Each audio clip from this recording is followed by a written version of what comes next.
Hola a todos, en el video se podrá observar la resolución de un ejercicio relacionado con la existencia del límite y derivabilidad.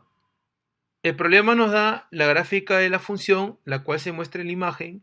Nos pide determinar el límite de la función cuando x tiende a -2, el límite de la función cuando x tiende a 7, la derivada en 2, la derivada en 4 y la derivada en 9.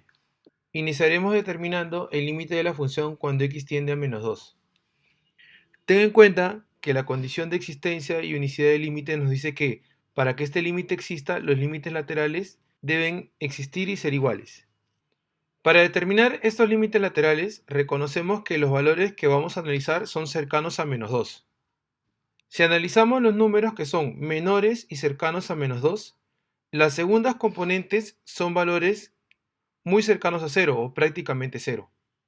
Luego, cuando analicemos valores cercanos y mayores a -2, de la gráfica podemos notar que las segundas componentes de estos valores serán valores muy cercanos a 0, de modo que este límite será igual a 0. Por lo tanto, como los límites laterales son iguales, el límite de la función cuando x tiende a -2 será igual a 0. A continuación determinaremos la existencia del límite de la función cuando x tiende a 7.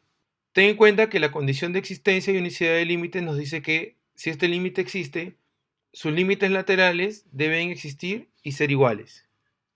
Analicemos los valores que están cercanos a 7 y menores a 7. Podemos observar que la segunda componente de estos valores siempre saldrá 4, de modo que este límite lateral será igual a 4.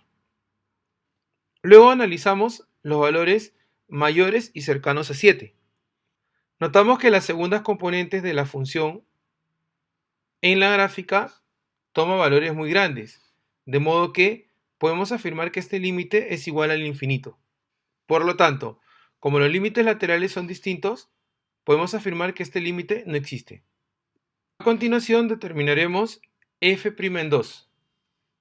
Para determinar f' en 2, debemos ubicar en la gráfica el punto de abscisa 2. Y observamos que ese punto no está definido, de modo que f no es derivable en 2, ya que f no está definida en 2. Por lo tanto, f' en 2 no existe.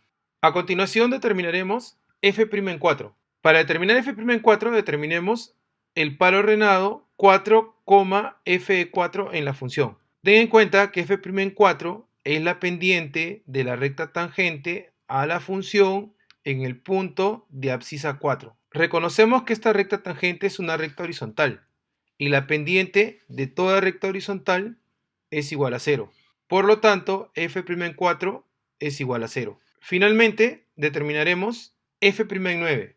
Para determinar f' en 9 debemos ubicar el punto de abscisa 9 y observamos en la gráfica que este punto no está definido. Podemos afirmar que f no es derivable en 9, ya que f no está definida en 9. O también f' en 9 no es derivable ya que f no es continua en 9. Por lo tanto, f' en 9 no existe.